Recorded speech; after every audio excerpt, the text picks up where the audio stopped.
In our most recent sanctions package, so our 18th sanctions package, the EU widened the transaction ban to financial operators in third countries that circumvent or facilitate the circumvention of sanctions or support Russia's war of aggression against Ukraine, including by financing trade to Russia of dual-use goods found on the battlefield in Ukraine.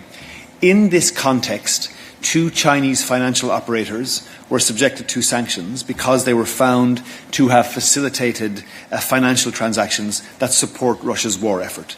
This ban entered into force on August 9th. What this means in practice is that EU operators are prohibited from making transactions with these entities.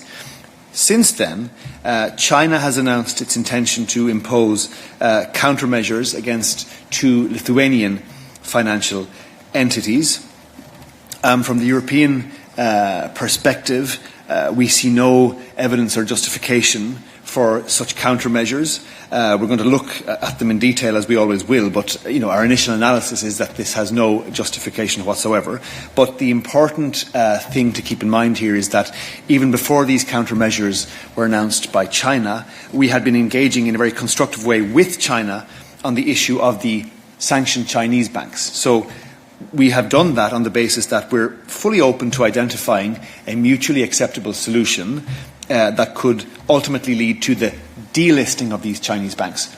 But in order for that to happen, of course, the circumvention that is happening through those banks needs to be addressed. So we continue to talk to China. We're open to finding a negotiated outcome, but it must respect the problems we have identified.